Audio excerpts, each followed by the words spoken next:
Welcome to the Living the Dream podcast with Curveball. If you believe, you can achieve.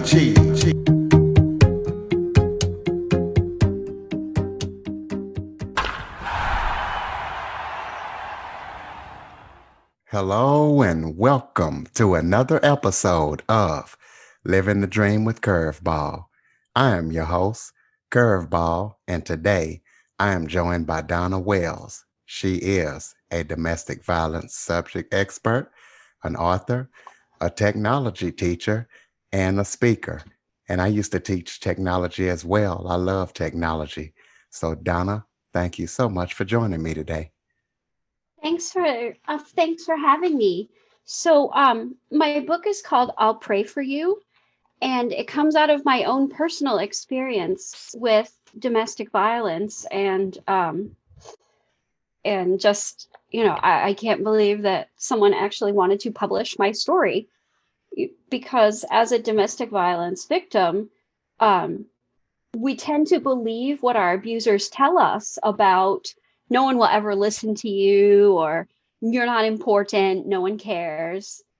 And that's not true at all. Um, so I'm just going to share a little bit about my story, and you're welcome to stop me when you have some questions. And like I said, my book starts with my life, but I found myself, as I'm writing, I needed some sort of background. I found myself, and literally found myself, imagine driving to the military base where I had been living with my soon-to-be ex-husband at that point. And my apartment was most literally a crime scene. He had trashed it.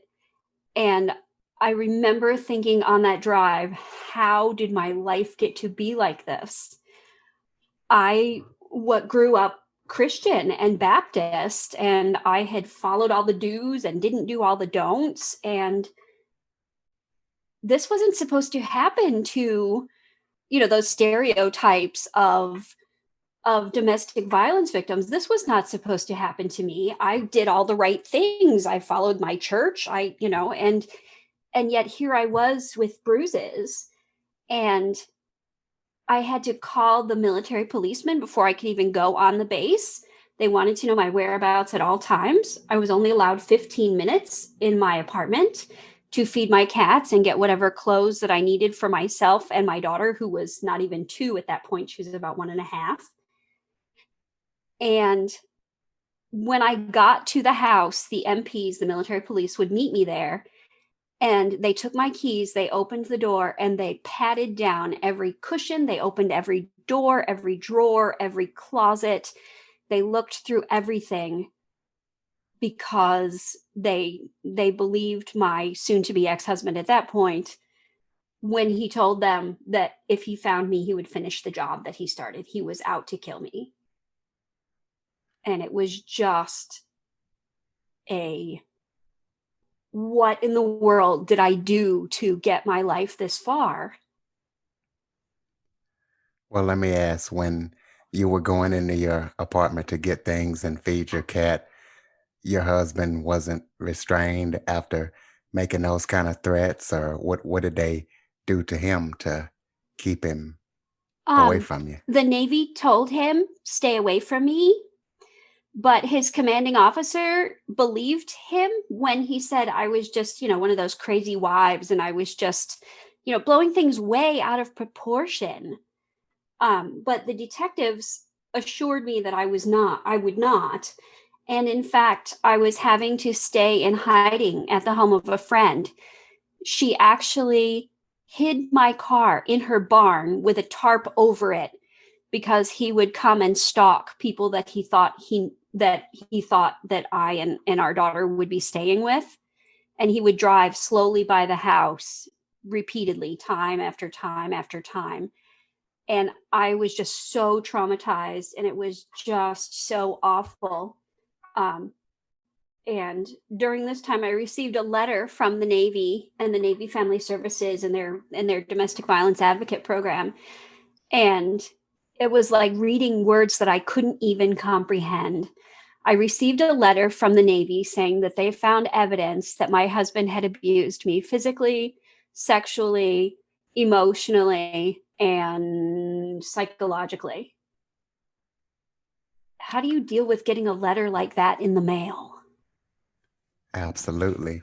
Now, how did this situation get this way? I'm sure it wasn't like that in the beginning. I'm sure you guys had a good relationship in the beginning, but how did it go off the rails to where it gets to the point to where you having to have your car hitting and hiding and all that stuff? Um, so I met him at a church picnic, and it was his first time in Hawaii, and I was there as a school teacher. I was thrilled when they offered me right out of right at a year or two out of college. They offered me a job teaching at a private school in Hawaii. Who wouldn't want to go teach in Hawaii, right? Um, so I was thrilled to go teach in Hawaii, and so I met him at a church picnic there in Hawaii, and we hung out, and we um, our first date was actually to a state park, to a waterfall, and you hike out about a mile and then you look at the waterfall, and you can actually swim at that point in the fresh water under the waterfall.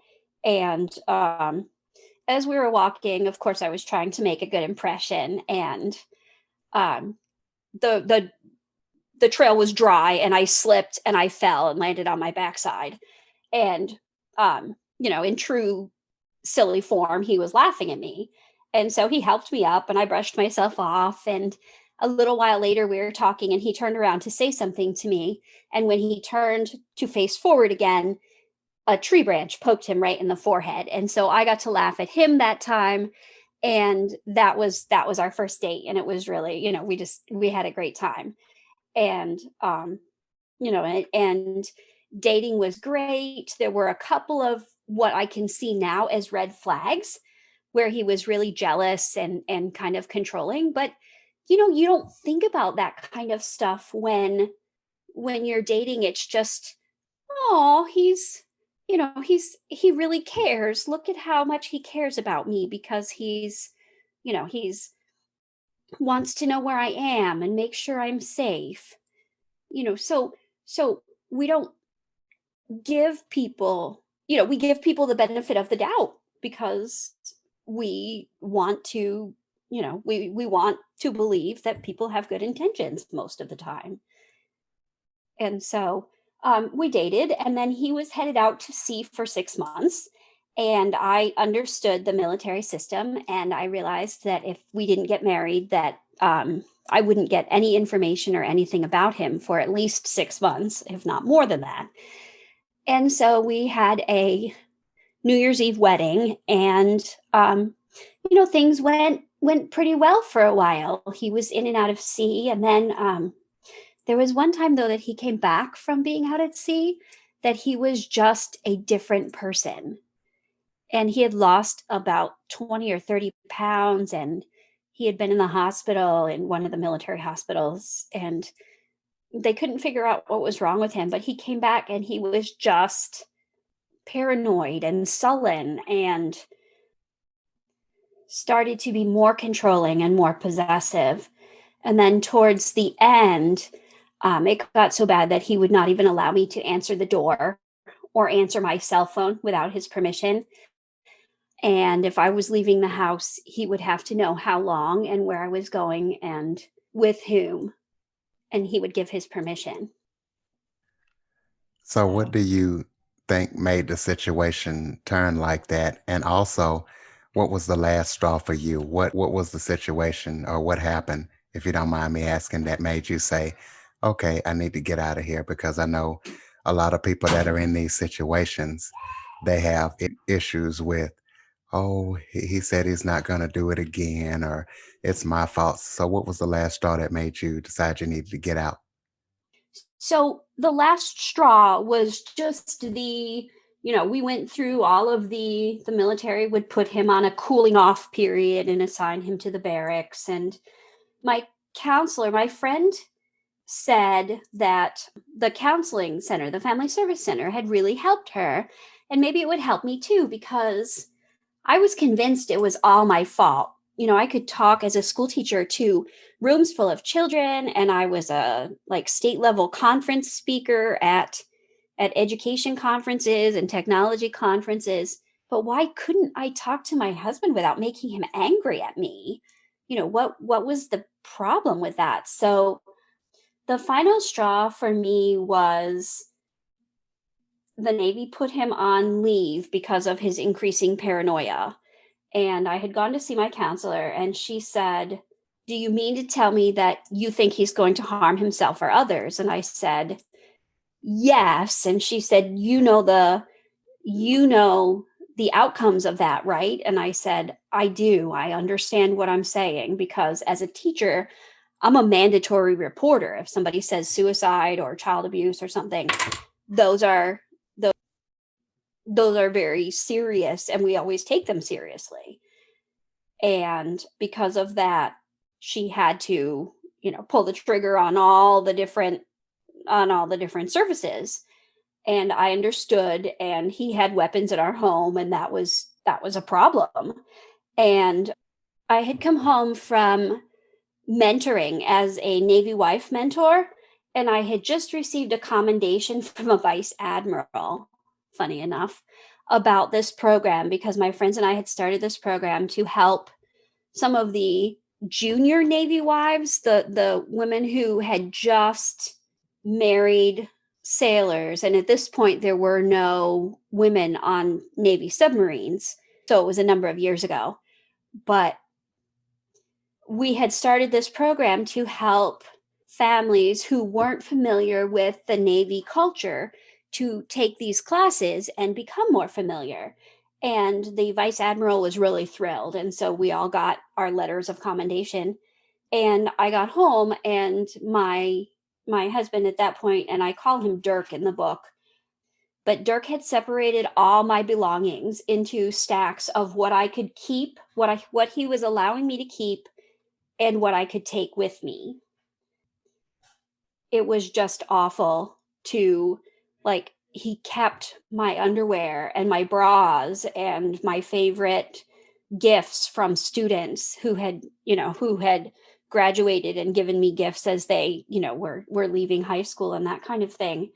And then he's smashing things, and I went to call my friend who was part of my safety plan, and he walked up behind me and grabbed me by the neck and my left arm, and he said, "I'm not leaving, you are." And he was and still is 6'4" and over 220 pounds, and I'm not 6'4". I'm about 5'2", 5'3" on a good day. And he picked my body up and smashed it into our storm door repeatedly until I could get my arm free to somehow struggle with the latch and open it. And then he threw me down the concrete stairs. And I remember praying at the bottom, "Thank you, God, for getting me down the stairs on my feet," because I don't remember hitting any of the stairs except like the top landing and then the bottom stair. I don't know how I hit any. I don't know how I got down all of them without being injured or killed. And that was when I decided that I could not go back, because I was put in an ambulance and taken to the local hospital to be checked out. I had a cut over my eye. I had bruises that turned into his handprints on the back of my neck and on my arm. And the detectives had to take pictures of all of this. And the little raised ridge around the glass of the storm door? Yeah. I had that ridge across my legs. He had hit me so hard, so forcefully against that door. I had the outline of that on my body of the door. Well, let me It just was ask. I know that you're a Christian and that you grew up in the church. Did you ever try to get your pastor involved, or, any of the church to try to say, hey, God does not allow this, to him, and try to wake him up, or was he saved as well? I know you guys met at a picnic, church picnic, but Did you ever try to get the church involved? So I did. He did make a profession of faith and he was baptized in the church, but he had a problem with pornography and he expected me to submit to whatever whims that he decided at any point.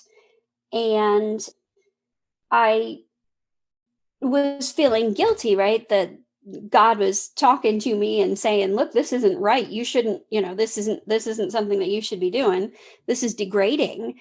And so I went forward in one of the church services one Sunday morning and I talked with the pastor, not even a lot, just like tip of the iceberg kind of stuff. And the minister called my husband then in and talked with him in his office. And when Dirk came out of that office, he snarled at me, "Get in the car, we're leaving. I can't believe you did that to me." And then we got in the car and he snarled, "Buckle up." And he drove like a maniac, like 80 miles an hour to 20 miles an hour. And he would step on the gas and let off and step on the gas and let off and he said, "Hold on." And I thought I was going to die because he was so angry. And when I got home from that, I remember going into the bedroom and the bathroom was right off the master bedroom. And I remember locking myself in the bathroom and praying the verse from Psalm 121. "I will lift up my eyes unto the hills, from whence comes my help. My help comes from the Lord who made heaven and earth." And I remember praying that and thinking, "God, you're going to have to help me because I'm never asking anybody on this earth for help again because it will kill me. He will kill me." And, he's yelling, "That's what you get," on the outside of the bathroom door. So after he tried to throw me down the stairs, I had to go to the hospital. I stayed with a friend. The investigators arrested him, but before they arrested him, he had gone to see a movie and he went to one of his favorite restaurants and he went to clean out our bank account.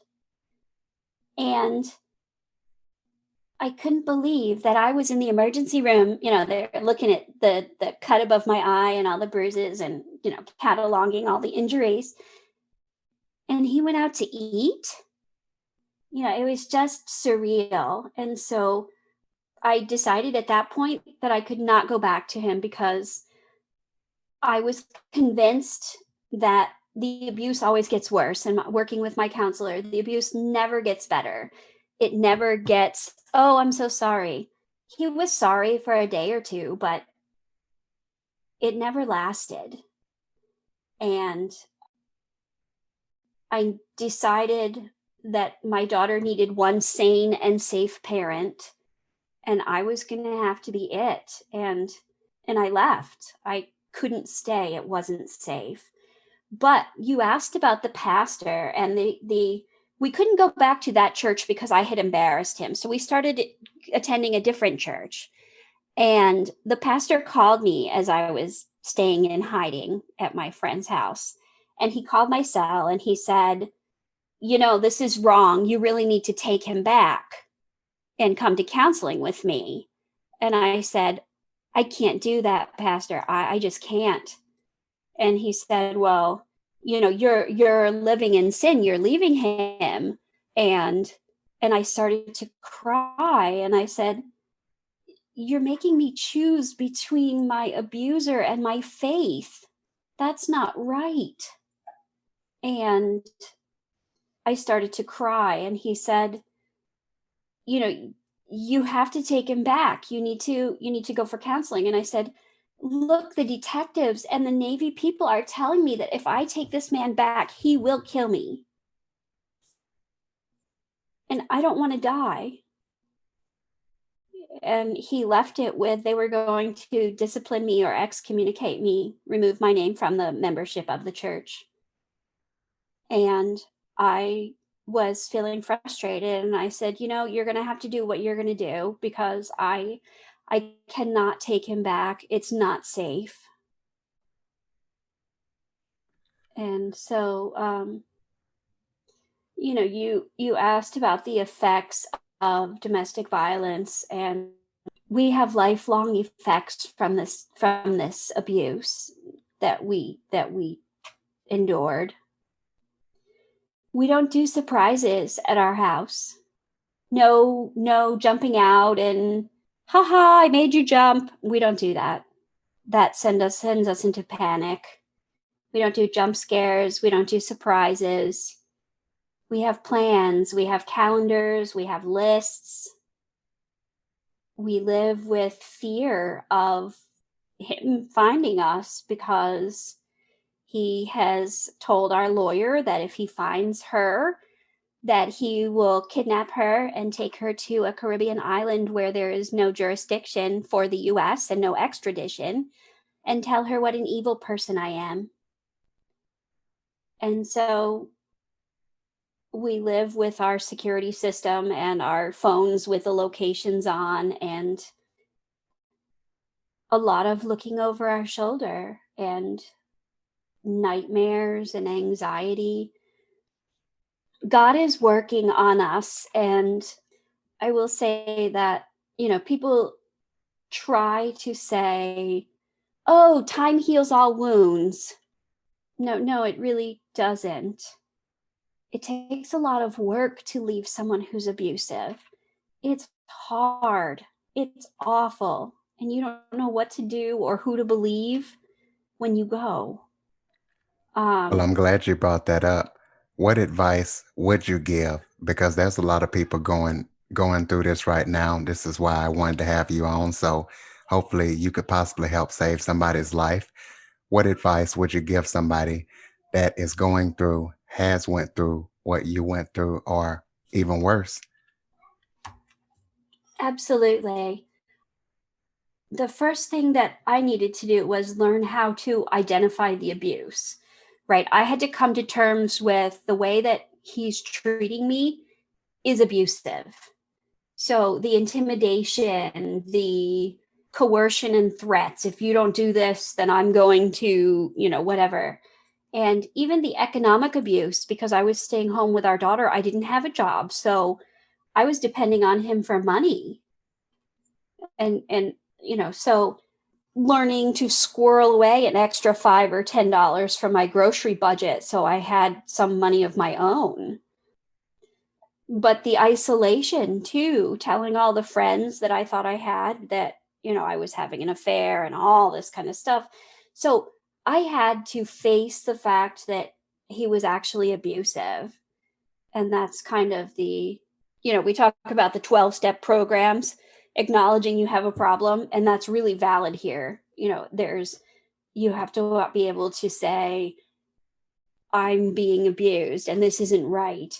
And for myself, I had to come to that point of forgiving myself because I'm human. I didn't see all these things, right? So I, as a person, deserve safety and I deserve help. And so does everyone who's listening. And then I made an escape plan. I had a person that I could trust to call, and I arranged a place where I could be safe, where I knew that my husband wouldn't find me. And the National Domestic Violence Hotline has a website. They call it the Hotline. The website is amazing, and they even, because I know my husband tracked all of my online activity and my phone history and all of that stuff. They have a button on their website that lets you exit the website, and it takes that right out of your history, which I thought is amazing. Can you Um, give that website out for the listeners and any kind of phone numbers and hotlines that you have access to so people can get that information? I will absolutely do that. But they have the escape plan and kind of the documents that you need to take, right? You need your driver's license and insurance cards and all that stuff, because when he grabbed me, I didn't have time to grab all that important stuff. And I had a go bag in my car with a set of clothes for me and a set of clothes for my baby. And I needed that go bag. I didn't think I'd ever need it, but I was really glad that I had a plan. So that making a plan is really important. And just to stress everyone deserves help. It's not easy. It's the most difficult thing I've ever done. But my life is so much better now that I am out and my daughter and I are safe, and life is so much better. And I really hope that by sharing my story that I can share the hope of escape from domestic abuse.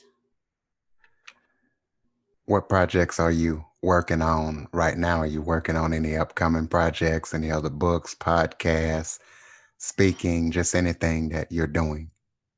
Um, so on my website, authordwales.org, you can hear a couple of the podcasts, and there's like a whole hour interview with me talking about the book and different aspects of how domestic violence works and how you get kind of trapped there, and it's really hard to get out. And then another one of the podcasts that I did with the University of Rhode Island Media Education Lab was breaking stereotypes of domestic violence victims, because the media does horrible things for domestic violence victims.